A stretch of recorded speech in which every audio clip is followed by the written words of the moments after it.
You're listening to The Broken Meeple Show, a podcast that speaks passionately about board games for the benefit of those who play them. My name's Luke Hector, best known for the Broken Meeple YouTube channel, and I'm an everyday gamer just like you. And I'll be talking about reviews, top 10s, and just about anything that connects me to board games, as long as I have a tea or coffee in hand, that is. So grab a cup, relax, and enjoy. And remember, it's only a game.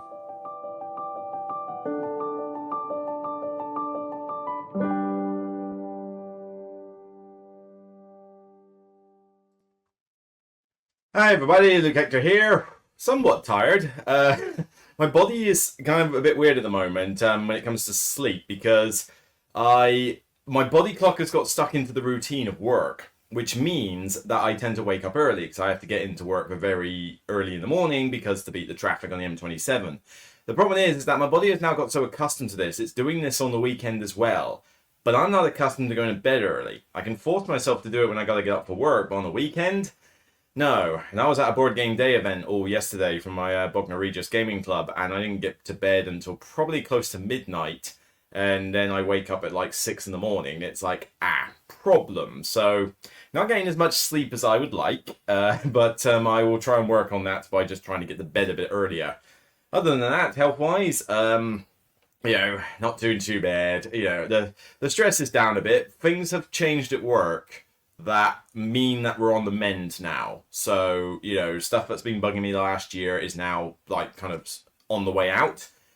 So give it a couple of months more. It's not fully out, but give it a couple of months more. It will pass and all will be well. So fantastic. Things are on the up there. Other than that, trying to think other health issues I seem to have. I mean, my lower back is not fantastic. I see a chiropractor every now and again to help with that. My right foot has had a bit of localized muscular pain, but that's, I think, being down to, it's a combination of my overpronation problem with my foot, which I've now got insoles to try and help with that, although I need to buy some new shoes for the upcoming cruise. And if you thought buying shoes was hard, normally, try doing it when you've got insoles, because now you have to guess how big the shoe's going to fit, or how well the shoe's going to fit, after you put in your new insoles, because you can't exactly rip out the ones in the shop and test drive it. So it's a bit weird to do it, but I'm going to go to Whiteley Shopping Centre once I'm done editing this podcast to do some shopping. So we'll see if I get anything there. But the other problem is that I think it's due to bad elliptical trainer technique, cross trainers. I think I was bouncing too much on top of my foot, which causes, with the overpronunciation, my ankle sort of area to basically get compressed a lot, get inflamed, and I think that's what's caused the pain. And it's not a massive pain, it's a dull ache when I drive. It's noticeable, and when squatting. So I'll give that a chance to heal with the insoles, and obviously now I'm more conscious on the cross trainer of how to do it properly. So yeah, things are on the mend, but suffice to say, my body has gone through a bit of an MOT lately to try and get itself up to speed. But, generally fine. I mean, my cruise is in a week's time. I go to Norwegian fjords for a week with some mates. I've done the Norwegian fjords before, so this is nothing new. Although, I think one or two of the stops in Norway are not ones I've done before. And we're also stopping at the Shetland Islands briefly on the Monday. So I'm actually kind of interested to see what the Shetlands look like. I've rented out a car and we're going to sort of just drive around it for the day. So that should be pretty sweet. And check out Lurik Brewery. I think it's a beer establishment there. So I'm kind of looking forward to some of the stops on there. And I'm not doing any excursions. This is all my stuff. I've got a hike planned. I tell a lie. A localized excursion with an e-bike facility in one of the stops. But we're not doing anything that's on the cruise. At least I'm not. Because they cost an absolute bomb. Instead, that money's going on various treatments and just the trip in general. So keeping this one fairly budget friendly, shall we say. But yeah, I'm going to enjoy that week. Should be a nice break. With all the planning and the logistics and sorting out my car repairs and its MOT and, because it's got to that 50,000 mile point where cars need their stuff updating and stuff with work, waiting for that, and the expo, which is the point of this episode. There's been quite a bit going on, so it'll be nice to kind of just shut down for a week and just not do anything game or work or blog related. So that should be good, but that's going to happen from next Saturday. I will try and get a couple of videos out before then, but obviously don't expect much while I'm away. But to be honest, it's not like you haven't got more content to look at. So, speaking of content, looking at, oh, that's the UK Games Expo website. We don't want that just yet. Let's put that away. Don't worry, we'll get to that. But otherwise, yeah, doing all right. 26,000 subs. We're, on the way towards 27, slowly but surely. Not much content since the last episode, although the 2 episodes that have been brought out are pretty big ones. First off, I refreshed my top 10 tiny games list, the one that got 100 and something thousand views in its time, like the most popular video on the channel. I mean, it's 6,000 views at the moment. I don't know how the algorithms worked. I mean, the other one's about 4 or 5 years old and has, 100,000 views. This one's barely a week old and it's got 6,000 views. So I have no idea whether this will rise to the same heights as that one, but could be just a freak occurrence. But oh well, it's done. So hopefully you watch that one. And I've done my review of Star Trek Captain's Chair, which so far has been a little bit disappointing on the responses. I mean, there's certainly some engagement, which I like to see, and of course a few fans of the game who are downvoting it.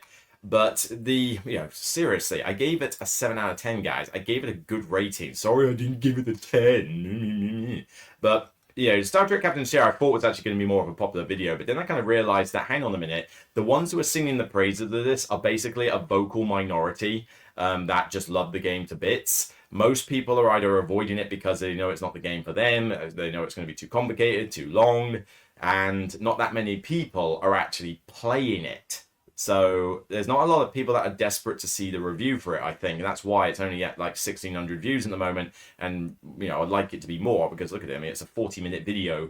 It took a long time to edit this one. I mean, it's got Star Trek clips in it. It's got a lot of discussion. It's a very balanced review. And the comments, for the vast majority, have actually been pretty good on this one. There's some interesting points. There's some good feedback about, balanced review and everything like that. So I like these 2 videos.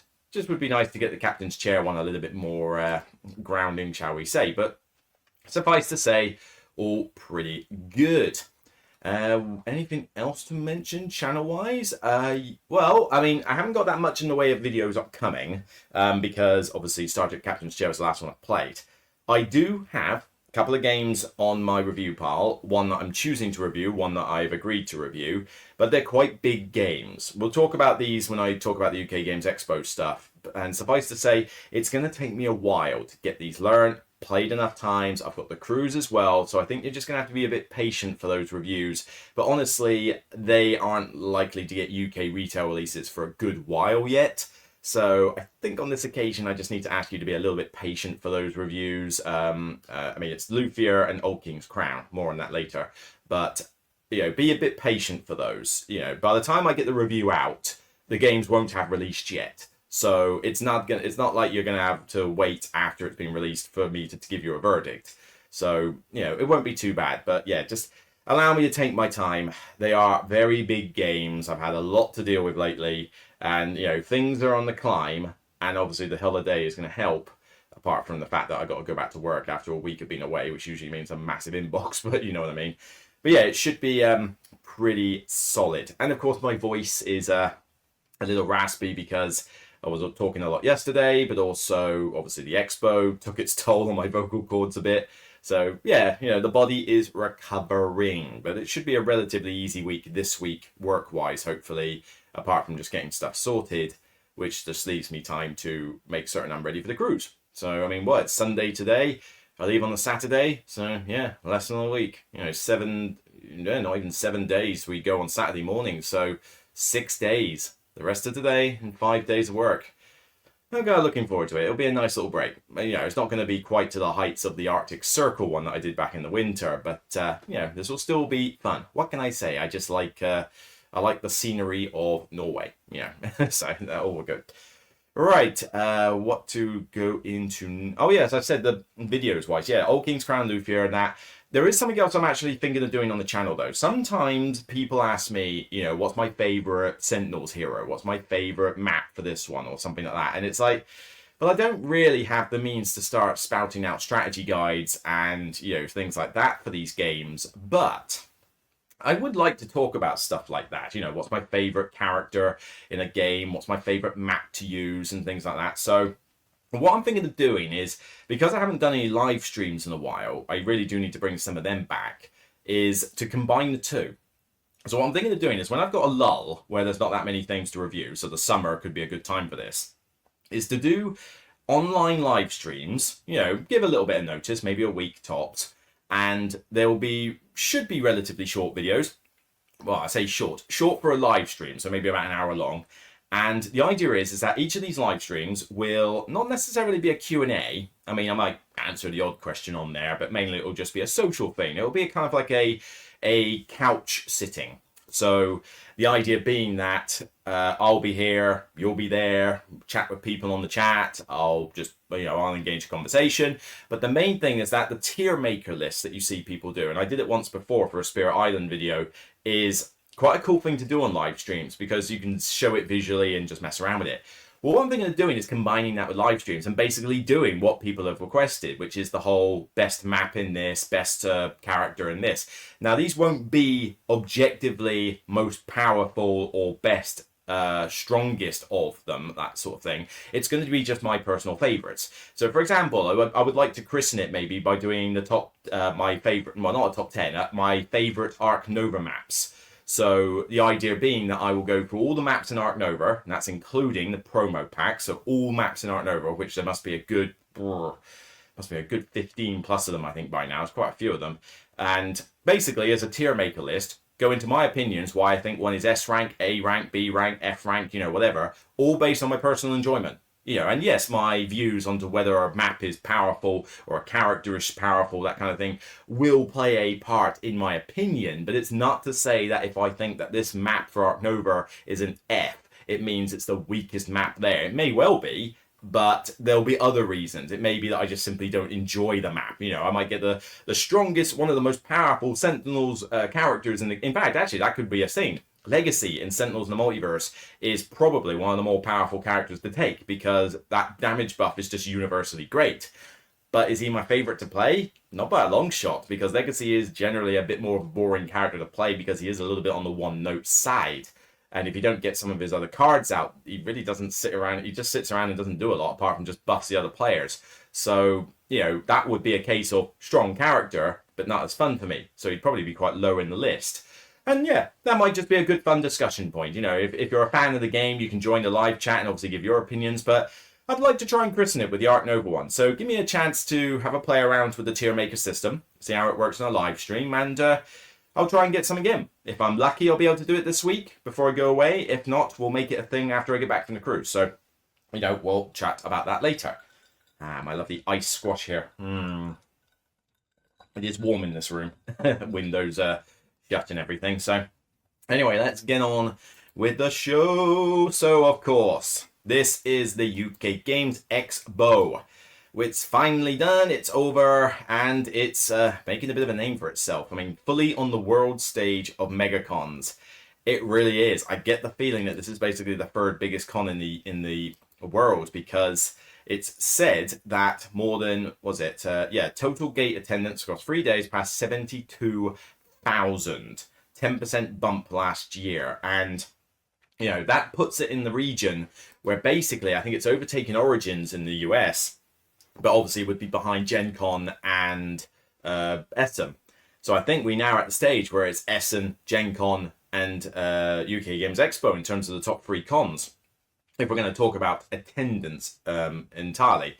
But yeah, I'm glad to see that this one is starting to make a name for itself. Something to be one of the few things to be proud about, I guess, being British. But it was a solid show. I enjoyed it. I don't attend the UK Games Expo for purposes of demoing a ton of games. I will demo the odd game, but mainly I go there as a social thing. So I catch up with people, publishers, friends, fans of the channel. Speaking of which, thank you very much for everybody who came up and said hi. That was very much needed. There was a lot of good feedback, a lot of people saying, love what you do. Glad to see honest reviewers out there now and stuff. This whole honest review thing is starting to make more of a splash in terms of online content creation. And I'm glad to see that, because with all the games getting more expensive, with tariff uncertainty, with Kickstarter price hikes, we are now at a stage where people need to be honest with their reviews and not mislead consumers into thinking this is the next best thing since sliced bread with every single game release. So, yeah, it was great to meet a lot of you, and, never feel shy about saying hi, okay? I may be demoing a game, but you can wait, get my attention, and as soon as I've got a point in the conversation that I can take a break, I'll chat to you, okay? You don't have to feel like I'm gonna shoo you away or anything like that. You might just need to wait a couple of minutes, but I'll chat to you. Don't worry, it will happen. But yeah, it was great to speak to you lot, so thank you very much. So yeah, 72,000 3-day gate attendance. The con was good fun. Met a lot of people, saw some interesting stuff for the future in terms of games. Obviously, I don't tend to pay too much attention to indie games and the Kickstarter stuff. I don't really buy memorabilia, so I'm not interested in t-shirts and necklaces. And there was this massive pin craze that was going on where everybody was collecting pins from publishers. I mean, I have a couple of friends that are into that sort of thing. Their bags have got a lot of pins on them, but I'm surprised so many people at the expo were getting into all this collection of pins. I mean, whatever. You're into whatever you're into. I'm into weird hobbies as well. But yeah, I'm just surprised that was a big thing. But yeah, I got no interest in the pins thing. So obviously I don't have any. And although people did suggest maybe I should come up with a pin of my own, that would be interesting.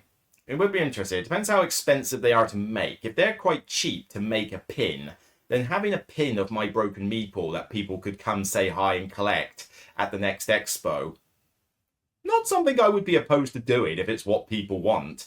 But obviously I don't want to do it if it costs me like £1 million to make 500 pins or something, and how many pins would I do? 100 and make them short supply, or do I make it 500 and assume that a lot of people are going to come by? It really depends on cost, but I'm not opposed to the idea. We'll see come next year. Not something for Essen, but maybe something for next year's expo if pins are going to be a big deal again.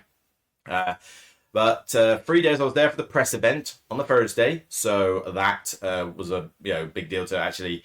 Basically what I tend to do is on Tabletop Together, I go through the list of games and I go, right, these are the ones I'm kind of interested in. And then the press event solidifies my thoughts. Not all of them will be there, but a lot of them will be there, and I'll be able to chat to the publishers and have a look at them and go, oh, that's not as cool as I thought it was. All right, maybe we'll ignore this one. Or it's like, oh, there's an unexpected gem. Hello. And there was certainly some instances of that at the press event. But it's a good sort of second run of these are the games that I want to look at. Therefore, let's chat about them more.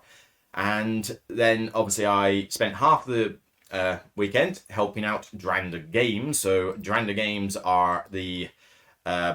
shall we say, I'm trying to think about it. So, they're a British-based board game publisher. They are, very nice. There we go. Indie board game publishing company based in Birmingham. Yes, some good stuff did come out of Birmingham. But, the new Games Expo and Dranda Games. They didn't have far to travel then. I was going to say, I travelled all the way to the south. They had to just come across the road. But Dranda Games have done some pretty cool stuff in the past. And they were best known, obviously, for Novoria and Galactic Cruise. Which was certainly packed in terms of getting demos on. But then so was Novoria, to be honest. Novoria didn't really have a spare time. Pioneer Rails, for which I've actually acquired from them. They were very kind enough to give me that game as a gift. So will maybe do a speed review of this one. I'll play it a few times, solo and multiplayer, and give some speed thoughts on it, because I'm intrigued. I like the idea of this poker card system, and I've already learned the rules to it. Got some potential, so we'll see how that does. Solar Sphere was one of their first ones, a nice little intro level game. Isle of Trains, big surprise. I didn't expect to like it as much as I did, but it's a very cool card game with that whole multi-use card system where the cards are what you build and what you deliver and what your currency is. I always like that type of mechanic.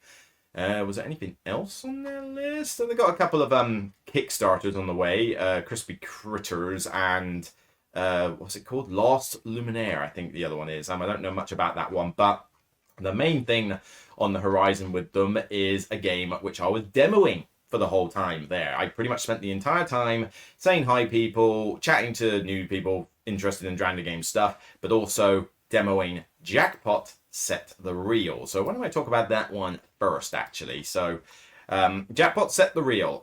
Yeah, it's a pretty generic title, but frankly, what else can you do? This is a game about slot machines. What else are you going to call it?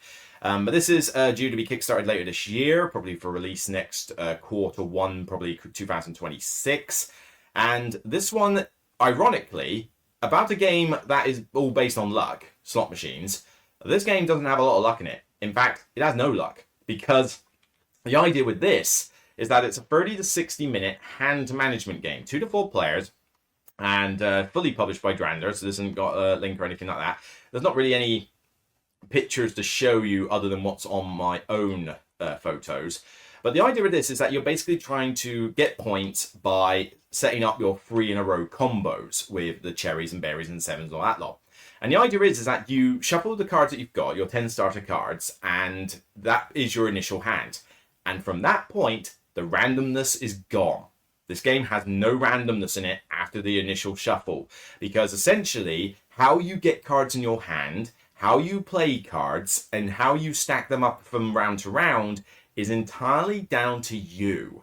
So you have to basically, let's see if I can get a photo up, and yeah, here we go. Like, kind of amusing, the Galactic Cruise there, where they actually had I think they had this at Aircon, but I didn't see it there. They actually had my distinction seal in a big display next to Galactic Cruise. Incidentally, I knew they did it for Galactic Cruise.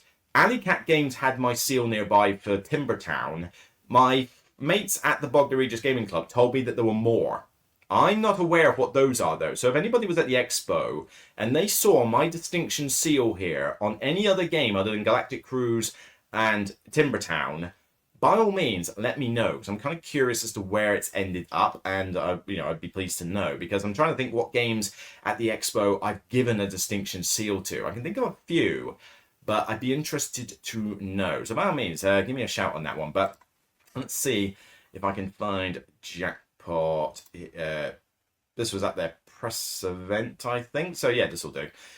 So essentially, yeah, you collect these. You're trying to score these point cards, and basically it's diminishing returns for the cards. These are cards that you can buy in the various different suits, basically.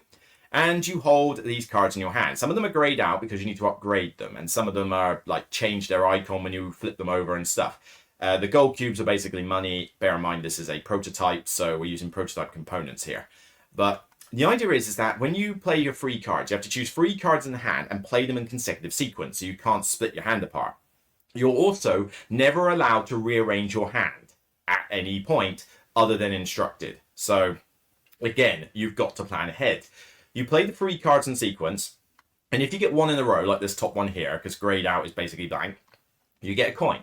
If you play 2 in a row, like the melons, you get to take one of the bonus tiles. This lets you do a cool effect at the start of your turn, and then you give it back. If you get 3 in a row, you score the points card, diminishing returns. Sounds simple enough, but there's more to think about than that. Because once you've played 3 columns of 3 cards, basically, the column with the most money in it becomes your income for the round. So you might set yourself up deliberately to score a lot of income for buying more cards in the future. The 10th card in your hand is passed to the player on your right. So there is an element of drafting involved, but also the fact that you need to be mindful that the 10th card you don't play, you won't get anymore. So you might give them an upgraded, something that hasn't been upgraded, or you might inadvertently give them a 7. That's a bad idea. Don't do that. But that's cool that you've got that little bit of player interaction there. There's not a ton, but just that little bit. And on top of that, when you then pick up the stacks for your hand, you choose what order to stack the cards in. So you can't rearrange the cards within the column, but you can stack the columns how you see fit to create your new hand of 10. And then you rinse repeat. So as you upgrade cards, they stay in the same position with money. If you buy cards, they trash a card. They basically replace a card in your hand, so you can set yourself up for 3 in a row by trashing the one in the middle that's not a cherry, for example, and buying a cherry card to put in it.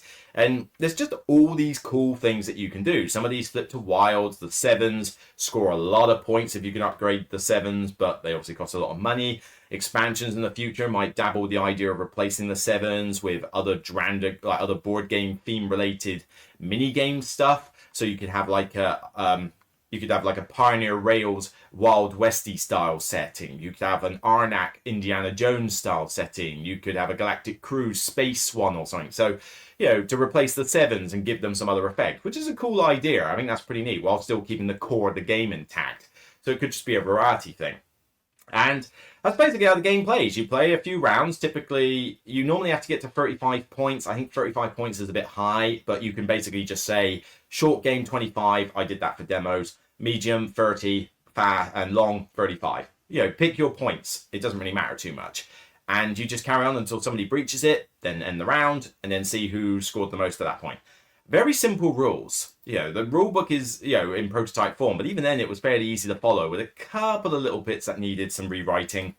But of course, it was a prototype rulebook, and naturally, I will be quite involved in the development of this one. So obviously, they've asked for my feedback on mechanics and the graphic design and the rulebook. So I will collate my thoughts for them and give those back. And obviously, I was collating thoughts from people who played it, but everybody who was playing it said they enjoyed it. Nobody played it and said they didn't like it. And I know that there might be a bit of bias in there from people not wanting to insult the publisher, because let's face it, when you play a game that somebody has taught you at a stand, do you then turn around to them and say that was garbage? So there is that. But, I think there was quite a decent positive reception for this. And I was demoing this a lot. So there wasn't a lot of times when I was standing around just saying hi to people. There was a common demos for this. People were interested. It looks colorful. It looks vibrant. It's a card game. And as soon as I explain that the card system is not random, it gets people's interest, particularly gamers, because you take out the randomness for a 30 to 60 minute game and you have a potential hit here. And I say 60 minutes max. I mean, we were doing demos in 30 minutes, easy enough. This was a 30-minute game, basically. So I think 60 minutes is pushing it. That's if you play the 35-point game with 4 players and they're taking their sweet time. So that is the maximum this game should take. It should otherwise be essentially a filler, maybe a long filler. It's got potential. I mean, I enjoyed playing it when I was playing it with them. Obviously I was sitting in and playing as one of the players. I like the fact there's no randomness. I like the fact it's a clean system and easy enough to play. Yeah, I mean, this one's got potential to be just a nice, solid, light game that with a visual appeal that works. It doesn't promote gambling. Yes, it's about a slot machine, but there is no indication of gambling in here. You buy cards, but you don't bet on anything. You don't win prizes and stuff. It's been what's the word? PC. It's not trying to promote anything it shouldn't. But yeah. I think this one's going to be interesting. By all means, follow it on Kickstarter, sign up to their newsletter. It should be on their website that you can look it up. And give this one a look, because it surprised me. Have I got any more photos of it? I'm not sure. Well, don't worry, we'll go through some of these photos later. But no, that's the main photo I took of it. So yeah, by all means. I mean, I would definitely... I would say, I've played it a bunch of times. It's a prototype. I don't want to give reviews and verdicts and stuff for something that's not even been prototyped yet, but this is good. This is a good, solid game. It's got potential, so keep your eyes on it. Right, where was I before I went onto that tangent? Well, I guess let's just talk about what I did at the expo. So let's go to these photos and just scroll through a bunch of them. So in terms of actual games, I didn't demo a lot there because UK Games Expo doesn't have a lot of new games to demo. And I was helping out with Drowned Games for a lot of it. And I was saying hi to people. And there was just stuff that was hard to get a demo in. So I have not demoed that many games, okay? So I'm just going to say what's kind of taking my interest, show a few photos of the event, and just tell people what I got up to. I mean, there was a... we went to TGI Fridays on Saturday, ironically, for a good meal out with cocktails and chicken wings and stuff, and that was a good laugh. Met some friends of old in the Viking Village that was outside doing the whole reenactment stuff. I don't know if it's Viking Village, or Saxon Village, or whatever it is, but I forget its name. But basically the reenactment stuff, and that looked pretty popular, although, God blimey, it was hot. I mean, Drander Games was underneath a... aircon unit, I think, or it had the draft. So when we were demoing on that stand, it was nice and cold. It was lovely. But man, if you were in the wrong place of those halls, or if you went outside, oh my God, it was hot and stuffy. And on the Friday, I remember people coming up to me and saying, you look dead on your feet. And I was, because hot, stuffy weather just zaps all my energy. And I hadn't had that much sleep anyway, and I'd been demoing for the morning, so I was dead. I literally, and I kid you not, I did this. I went to the Wetherspoons, where the only good bit of value when it comes to food and drink in the entire expo area is the Wetherspoons pub if you go to get refillable coffees. That's it. They've got a coffee machine there. You pay about £3, £3.50 or something, and you get refillable coffees, including decaf. That is the best offer you can get there. So I was always using that, and even hot chocolates as well. But because I was so dead on my feet, I kid you not, I basically got my mug and downed 3 mockers in a row. 3 chocolate coffee mockers in a row. I needed the sugar hit, I needed the caffeine hit, I needed the fluids, because the fountains, as always, oh god, they're a nightmare to queue for. You've got to take your own water around the place. You cannot rely on the fountains. They will not be available for a lot of the time. But, I mean, I'm already dehydrated now. I can feel the headache. That's why I'm drinking, an ice drink here. But, yeah, I downed all those coffees and I felt so much better after that. That coffee hit was exactly what I needed. But, yeah, the heat is not good. I hate the fact that with climate change and everything like that, everything's getting hotter every year. So the expo is now becoming hotter. The expo ideally needs to be a colder event. And I just think the heat doesn't do it any favors. But at least it wasn't raining, so we got past that issue. But where was I? So, yeah, we'll go through some photos and see what I've got here. So some of these are from the press event. In fact, a lot of these will be from the press event. And some of these are what I took. I wasn't exactly going mad with the camera, but we'll just show off a few. So we got Sniper Elite, Operation Kraken. Now, as you know, I gave Sniper Elite a seal of distinction. That was a very solid hidden movement game. I've still never actually played a Sniper Elite video game. I've got Sniper Elite 4. It's actually on my PC, downloaded. I bought it for £2.50 in a Steam sale, and I still haven't played it. So at some point I will, but I don't know. Hopefully some point I will. I've still got to continue with Baldur's Gate 3. I haven't picked that up in a month. And I'm still playing survival games. I haven't even played Deep Rock Galactic in months, but then I've sunk like 500, 600 hours into it. That's no surprise. At the moment, most of my online gaming seems to be Monster Hunter Wilds with friends, the Enshrouded with friends, Baldur's Gate 3 separate campaign with some friends as a multiplayer, so not my solo campaign, and that's mainly it. I'm playing lots of Ark Nova on the Steam app. Yes, I'm kind of addicted, so there's quite a bit of that. But Sniper Elite, yes, hidden movement game. So one person as a sniper goes up against multiple German players, and they're basically trying to sneak in, do an objective, get out, and whilst trying to remain hidden, you'll get spotted, you'll make noise, they kind of have an idea where you are, they try to zone you out. It's a really solid game if you can put up with a little bit of AP from some players. It can take a bit longer than it needs to, but more stuff, great. And as Drummond, I believe how you pronounce it, who originally worked for Lucky Duck Games, is actually now part of Rebellion, who made this game. So it was good to actually catch up with him again, because I hadn't seen him in a while. But yeah, they know that I did the Sniper Elite review. And so at some point when this gets, I don't know if they're kickstarting this. I feel like they might be. And if they do, fair enough. They might get me involved at that stage, but you know me, I like to work on a review basis and not on a paid advert basis where possible. So maybe I'll get involved with the expansion, and do a preview one. Occasionally I do previews, but they're very rare. But mainly, definitely, yeah, when this comes out or gets near to fulfillment, I'm sure they'll send me a copy and I'll review it like Beyond the Base Game video. So I'm keen to get more content. I mean, this one has little vehicles that go around, and the other one's got multiple levels on a big ship. A bit like how Flashpoint Fire Rescue brought in multiple levels. So I think these maps will be a cool addition. And then you get more weapons and tools and more stuff to play with. So yeah, it'd be nice to give this one a bit of a resurgence. Oh boy, yes. I bear in mind, I don't know what order these photos are in, okay?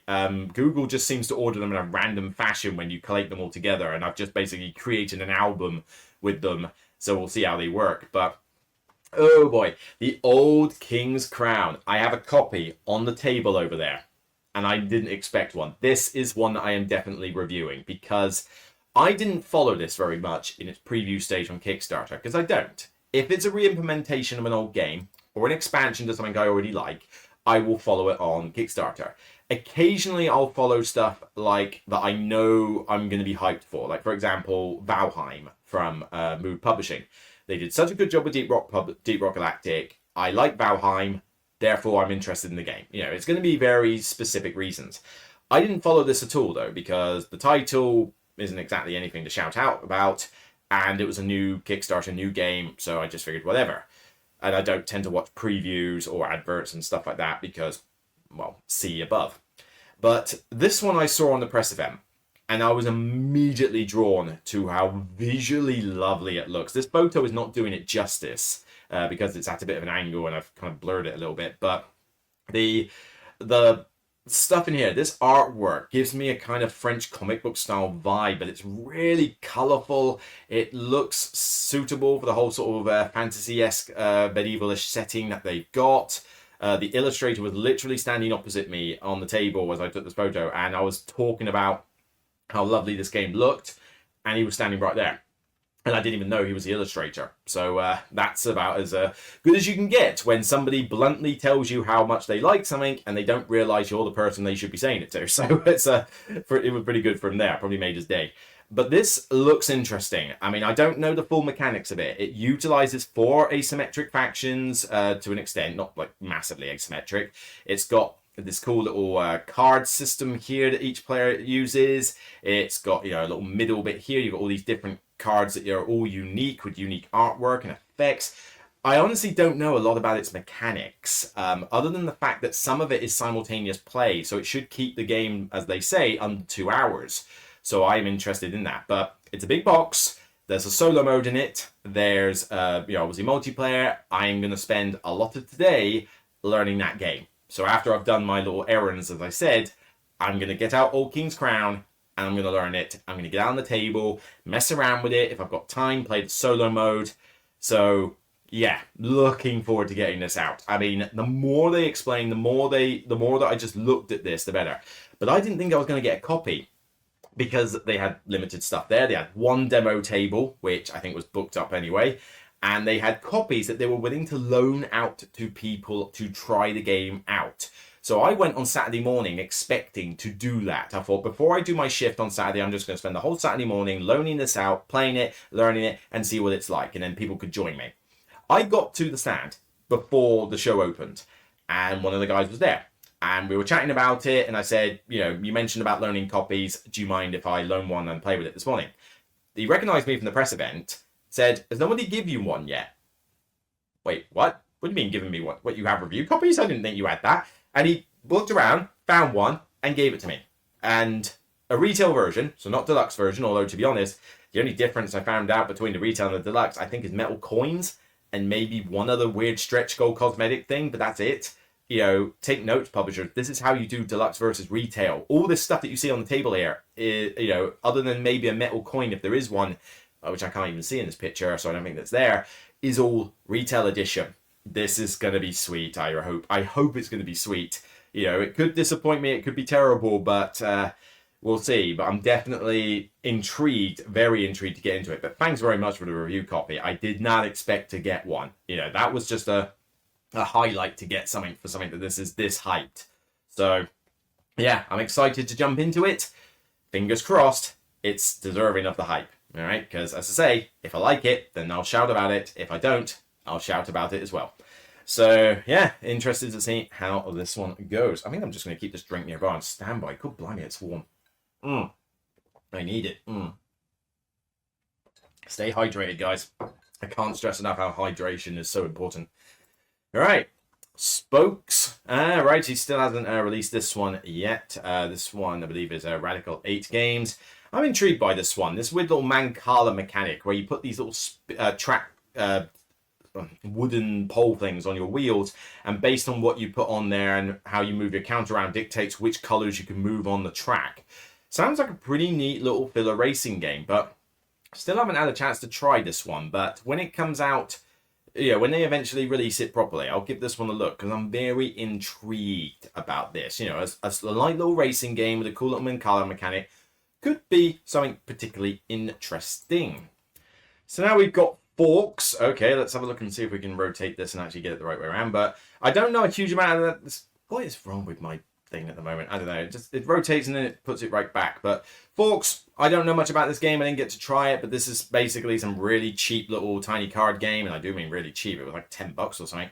I think the idea is that you draft these cards and play them, the different sort of housing suits, but the scoring is based on what is out there as well as what's left in your hand. So there's a little bit of a hand management and drafting going on. Sounds interesting, but I never got a chance to try this one. Hopefully I'll get a chance to try it at some point soon. It sounds very simplistic, but it's a card game that costs at most $10. So what more do you want from something that's nice and light? You want a little bit of thinkiness, a little bit of interaction, and a very quick, speedy playtime, and that's what this has. So I'm intrigued to try it. I just haven't had a chance to actually try it yet. Right, how do I get out of this stupid... right, okay, let's go back. Here we go. Again, let's say I have not played a bunch of these games. This is just literally what I'm showing photos of. So, we've got Fetching Feathers here. This is going to be a new game from the maker of Zuli. You can see the Zuli box there at the bottom right, as well as, what was it called? Meadow something? I forget what their other one was. But Zuli was the one that I had a look at a while back, which is kind of like a cross between Sushi Go and Art Nova. And this one, Fetching Feathers, is going to be another interesting little card game from them. Don't know much about it other than the fact that the migration deck is based on seasons, which can affect the birds that you've got and which the opponents have. But the main thing that drew me to this is that I love this artwork. I think the artwork on these birds is great, and they look cool. Some of them look quite comedic. I particularly love this one at the bottom right, the flamingo or whatever it is, but the hat. That kind of just looks like he's photobombing the picture. It's almost like somebody was taking a picture of the background and the thing just goes in and goes... and just like as I look in there, I was like, I think that's just a really cool picture. But yeah, these birds look really good. I gotta commend the artist on this one. So not released yet. This is something for the future. I'll be interested to follow this one a little bit more. Okay. Mappa Mundi, that was an RPG, an ecology-based RPG where there's no combat. But that's kind of all I know, because the main reason I took this photo was because friends of mine are more into RPGs, and I suggested they have a look at this one. But yeah, not much else I can really say. I'm not an RPGer anymore. Fate Forge. So this one I never actually did a review on for Mighty Boards. It's similar a bit. I think it's got campaign-esque stuff to it as well. So I kind of haven't given this one too much of a look because it's just not my type of game that I'm into at the moment. But, it looks cool.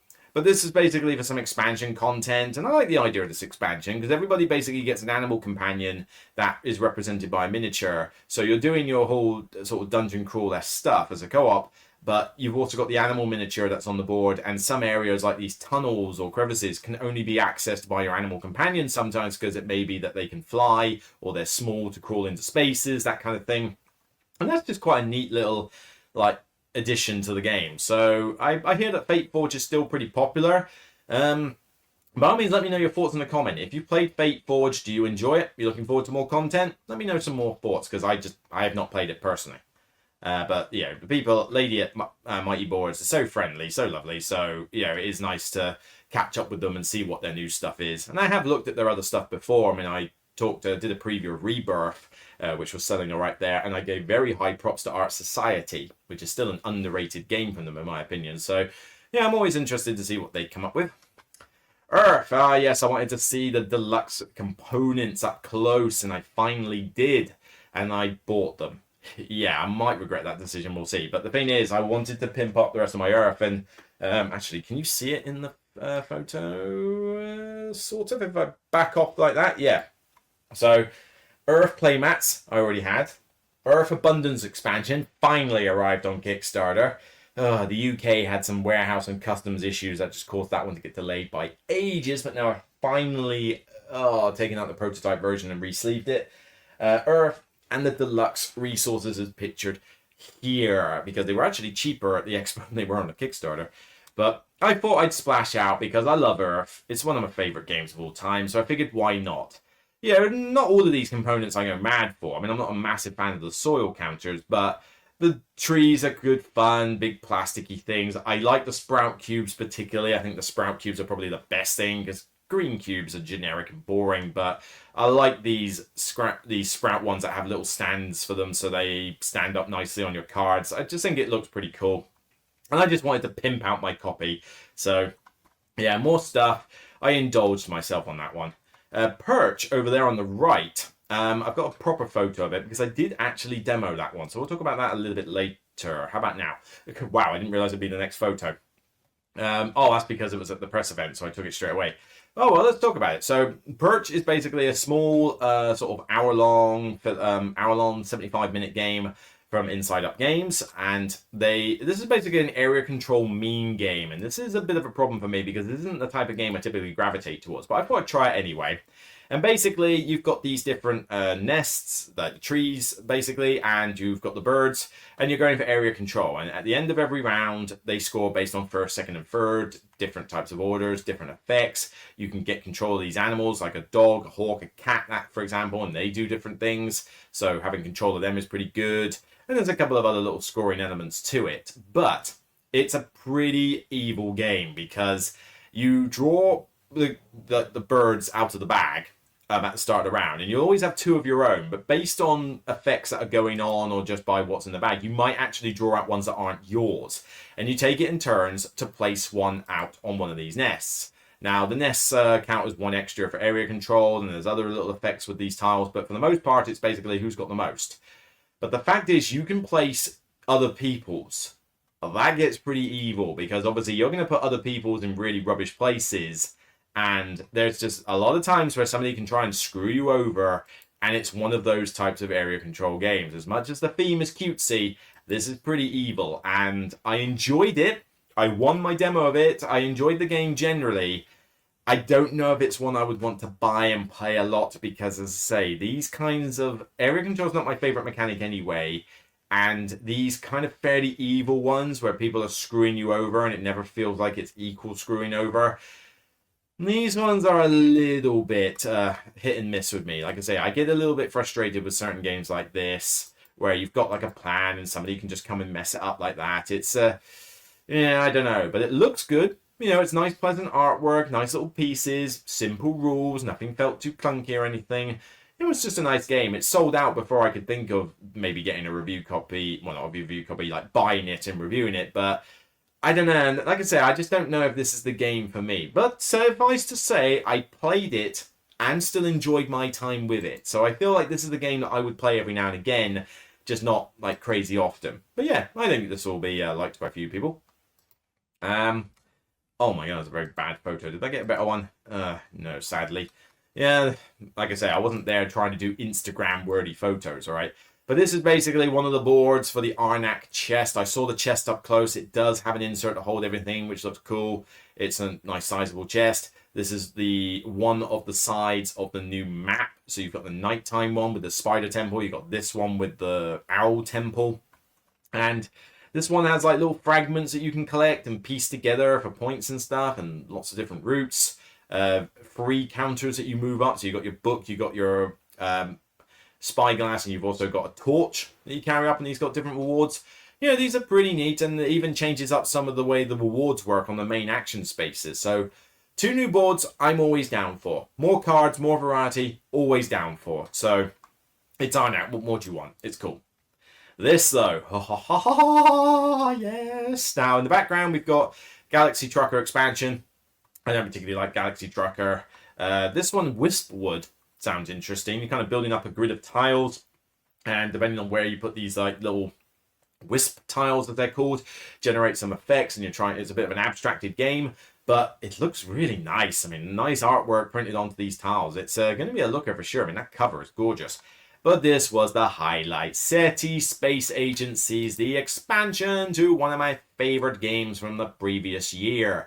This one is basically, for the most part, more variety, so more, you know, cards, 3 new aliens. This one here is about finding this kind of derelict spaceship and digging into it, and the further you dig into it, the more rewards you get, and you don't know what you're going to find because it's under lock and key.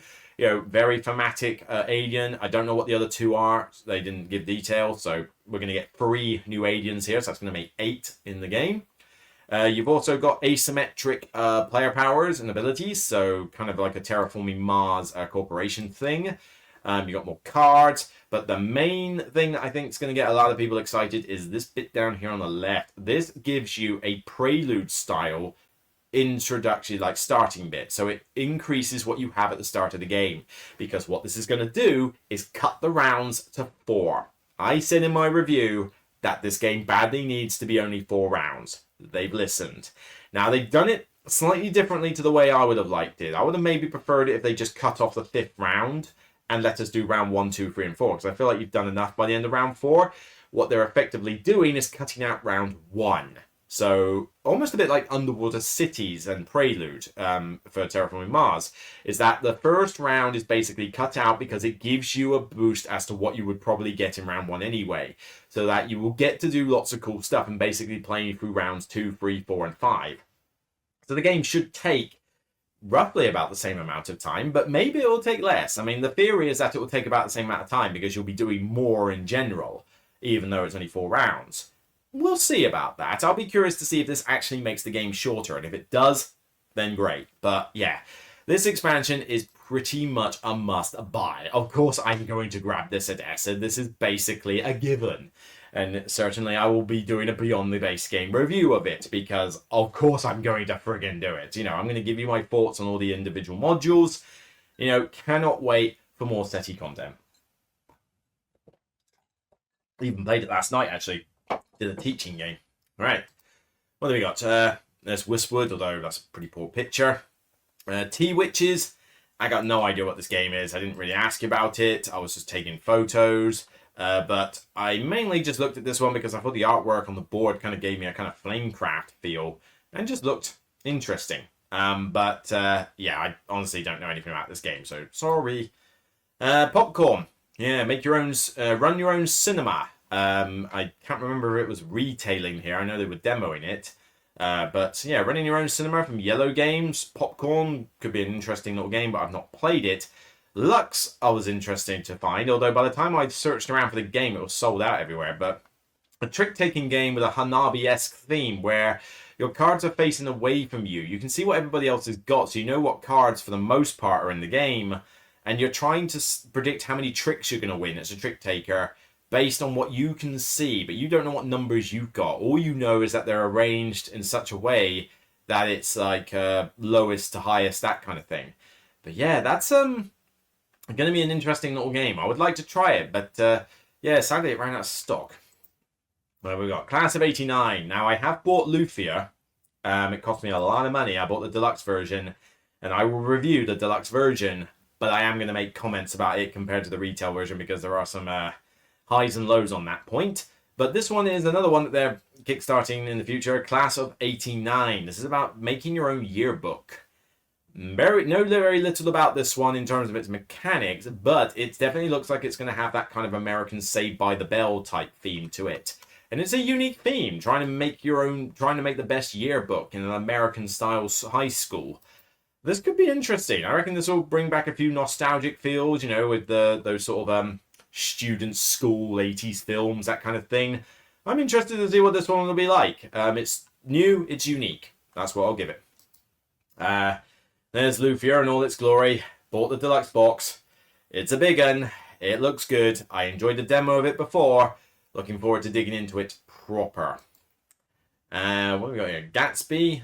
Don't know much about this one. I'm not sure what that was for. Perch. Yeah, I think this was from the press event. So, yeah, with the thing. So, I've already talked about Perch. Won't belabor the point. Avalon, the Ribbon Veil, or whatever it is, they've still not got it to the point where you can actually have a proper game of this. But slowly but surely, they're finishing the development of this one. I mean, that does look like a very gorgeous flip map. I mean, you've got the miniatures, you've got your colourful cards, multi-use cards, and asymmetric factions, that kind of thing. I'm definitely intrigued by this one, but they need to hurry up and finish it, all right? Because otherwise the buzz is going to die down for it. So I'll be interested to try this when it gets ready, but for the moment, this is pretty much as I know. A mead company, yes. I took a picture of a mead company because my friends were going to be there, and we all like mead.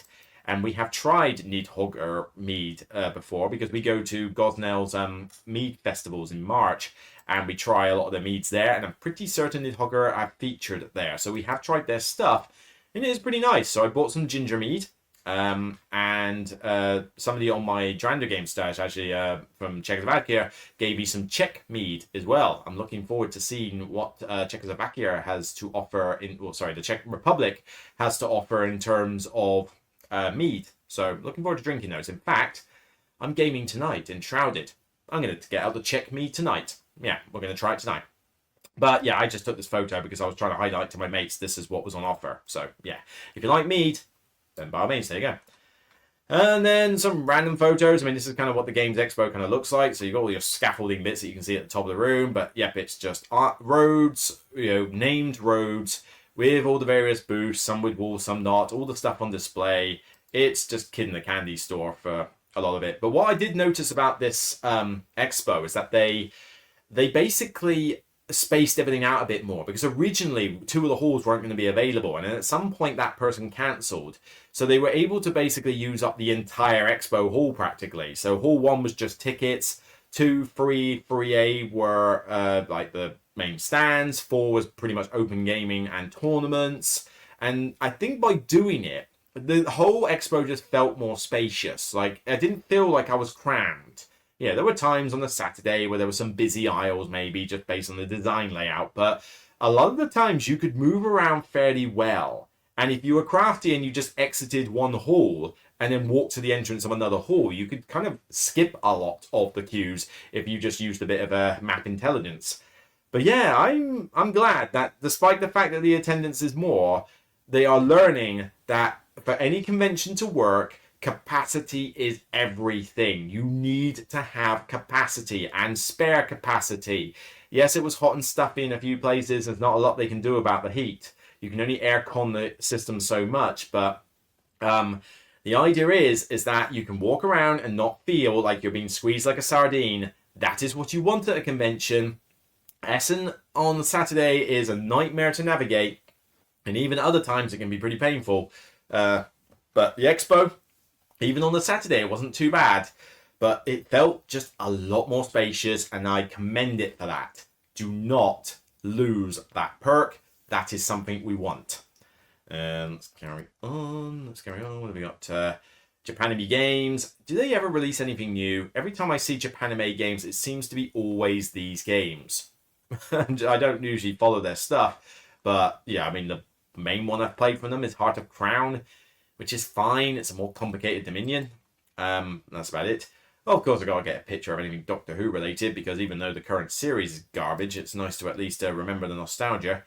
Yeah, but like I say, these. I mean, bear in mind some of these are photos taken while the things were being set up or pre-openings. That's why there's not that many people in the walkways. But just, you can see how wide these walkways are. I mean, there was a lot of room. Dranda Games, yeah, while we were setting up for the morning. So you've got Aiden there. You've got you've got all the various different volunteers. Can't see Will, Board Game Wizard, in this photo. I think he's somewhere else. But yeah, there was my table, the jackpot table there in the middle. The Novoria, 2 small games, and Galactic Cruise off to the right out of shot.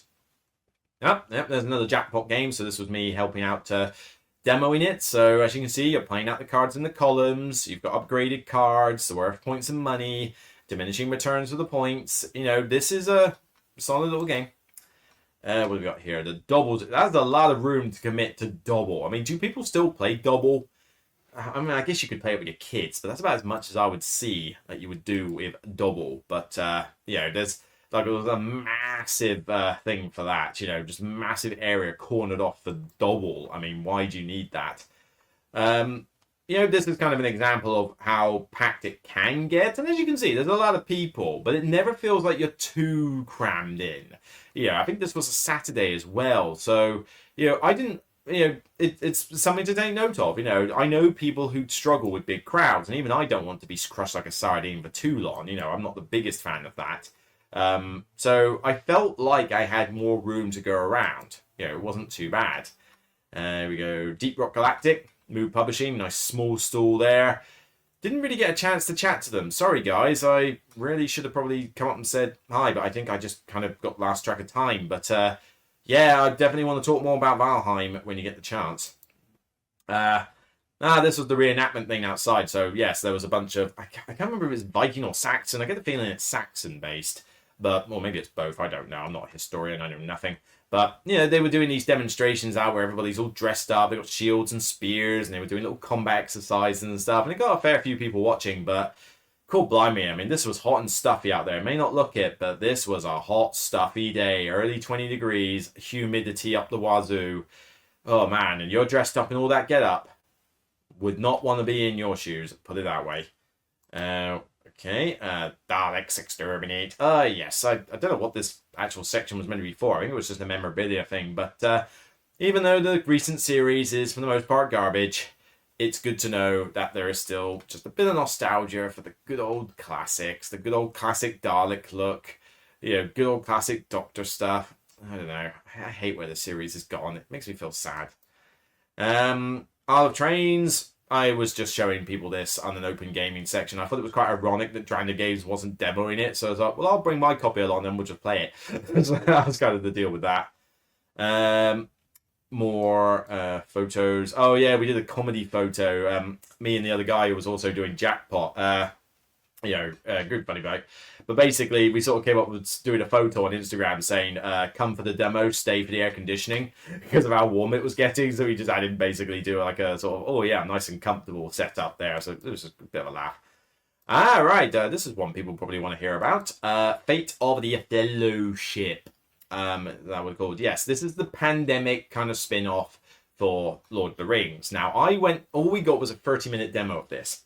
And they didn't have review copies, and they didn't, as far as I'm aware anyway, and they didn't have retail copies other than a few retailers who had a few copies each day, but that was about it. I hesitated because for £70 I wasn't prepared to pay that kind of money on top of everything else just to buy this. I thought that was a bit expensive, but I did at least get into a 30-minute demo.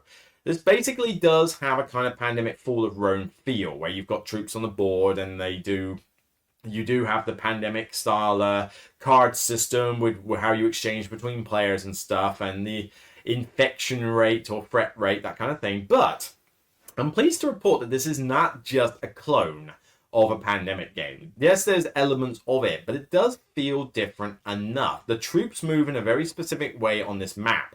You've got different kinds. You've got the elves, you've got the dwarfs, you've got you've got the Rohan, you've got orcs, and you've got the Nazgul flying around. But you've also got the objective of trying to get Frodo to Mount Doom and drop the ring in, and that's essentially the main objective. But you've also got these little side objectives that you need to complete, and they're different every game, so every game can have a bit of a fresh feel. You control 2 characters, and there's still more characters besides, and they've all got their special abilities and stuff. And you basically got to sort of stop everybody falling into despair, but you've also got to stop Sauron's eyepiece over here and all the Nazgul closing in on Frodo, because that basically adds to despair and stuff. The cards that flip for the enemy tell you where to move orcs, and they may have other effects, but depending on what's on the back of the card will dictate which bit of the red or black you actually follow. So there's cool elements to this. It really does have that Lord of the Rings theme kind of screaming out. And we only played a few turns. It was 30 minutes. I felt they should have been longer, frankly. Maybe 45 minutes at least to allow us to do a few more turns. But I'm intrigued by what I saw. I think this one has potential to be a good game, and I would like to get a copy of this and properly play it. But that might take some time, because I don't know when they're going to release it. Probably like a few months' time. And I wasn't lucky enough to... Well, I wasn't willing to pay the fairly high prices to get it off a retail store at the Expo. So unlikely I'll get a review copy of this either, but somehow I'll get a chance to look at this properly. I'm intrigued, but I will at least say that if you're like me and thought, oh, this is just going to be a pandemic clone, it's not. It has some helpings of Pandemic, but it does feel like a pretty unique game in that series. Like, it really doesn't just feel like another clone. There's more meat to this one. It probably isn't an entry-level style game, for sure. This is probably a gamer's level game, but it does have some pretty good qualities to it. And yeah, good reference cards, the action cards that can do multiple things. You can collect these different tokens for stealth and friendship in the ring, and different objectives require you to get certain things, and you can convert the cards into tokens, which you can share the ability if it's a card, but you can't if it's a token, so you got to make that decision. And the characters feel pretty unique. Yeah, I mean, this has got potential. Oh yeah, the stupid dice tower. Oh yeah, things weren't going well after the first couple of turns. Basically, it was kind of like, we're all in Rivendell, here is Frodo and the ring, come and get us. And basically, Sauron responded, and we ended up with a bucket load of Nazgûl on the Iron location. So things weren't going well from that point. It's just like, oh, we're under siege. Oh crap, it was a bit amusing. And the last couple of photos I've got is basically... I stayed in an Airbnb with Mark Monk from Ninja Geek Games. Thanks very much for that. I mean, yes, it was a titchy little room, and it was a long way from the expo, but I can't knock £70 for accommodation for the entire weekend, given how much it costs to stay anywhere close to the expo. So, yeah, definitely handy on that front. But I got back late on the Saturday and probably made the mistake, because I probably should have gone to bed and got more sleep. But we basically played... one of his mates modded versions of Heat, where basically he printed out this massive playmat from Patriot Games, UK, I think it's called, and created his own Mario Kart version of Heat. So we played it. I jumped in after the first turn as Bowser, and we had a bit of a laugh. Funny, I mean, to play a Mario Kart game is pretty funny, but it's definitely more chaotic. I mean, the items weren't the most balanced. The banana skin was way too damaging to people. You could hurt people in 5th and 6th place. No aggressive items should hurt people at the back, because that's just basically kicking a person while they're down. There was one person at the very end who was doing well, and literally because the rules had not been fought out as to what happens when you spin out in the middle of the track, does that then reset you back to the last corner, like in normal Heat rules or something else? So... yeah, some work needs to be done on this, but I mean, this isn't something that's ever going to get released. This was basically just him doing a kind of fan fiction thing of Mario Kart with Heat. But yeah, a few little rule tweaks I would probably suggest in order to make it less random and chaotic, but it was a laugh. But as you can see, it was quite cool. I think you got these Hot Wheel cars for the Mario figures, so yeah, it does look pretty good. I mean, it looked better than my cars I've got for Downforce that I nicked from Mario Kart Gamer, and annoyingly, as a Shy Guy, I'm stuck with a Metal Mario in my copy of Downforce Mario Kart figures. I really need to get the Mario Kart Gamer Shy Guy, but good luck trying to find one of those. So yeah, I mean, that's kind of all the photos I took, and I'm just trying to think of what else to say, really. I mean, the con itself did kind of what I expected it to on the tin. It was high, it was more people, but good capacity. The water is still a pain. Trying to get it from the fountains is not worth doing. I suggest you bring other supplies of water and just carry it around. It's a lot easier. Food and drink is still extortionate, but if you go to Wetherspoons and get the refillable coffees, I think that's a good deal for if you just need a massive hit of caffeine or fluids for cheap. I think that works quite well. Alcohol was definitely overpriced. I mean, it was like £6 something to get a pint of Aspall's cider. So I stayed fairly teetotal, other than TGI Fridays when we went in there and I had a lot of cocktails. But that was different. So yeah, I tried to keep relatively alcohol free at the expo because it's just too expensive. Didn't do a lot of open gaming. And I saw some friends in a couple of the evenings, and we played, other trains. Will from the Dragon the Game Slot showed me, was it This Is Not a Hat, or whatever it is, which is let's see if I can get the game up. It's basically a kind of a spin-off of something like Cockroach Poker. That's not a hat. Okay, that's not a hat. Stupid apostrophe nonsense. Here we go. So, 2023, so it's been out a couple of years, but yeah, you pass around gifts that may or may not be what you say they are. So it's got the cockroach poker thing of, I'm giving you something and you got to say whether I'm lying or not. But it's a memory game. So basically, once the gift is being passed over, it's then flipped down and the cards tell you which direction you're passing them. And you pass them and you say what this gift is, and they challenge you as to whether they think you're true or not. But because it's got a memory aspect, you're trying to remember where all the different gifts are at any particular time. And trust me, it is not easy when you've been demoing for... Oh, sorry, I just realized I haven't got the picture up. Here we go. So yeah, here's the gift cards. Tells you where they go. There's different gifts, so that you got like a pretzel, you got a walking stick, you got a screwdriver, you got a dog, a cat or whatever. So it's, there's all sorts of like normal gifts and weird items. But the fact that it's a memory game combined with the bluffing stuff just makes this quite funny. I mean, if you don't like the mechanic of cockroach poker, you're going to hate this one as well.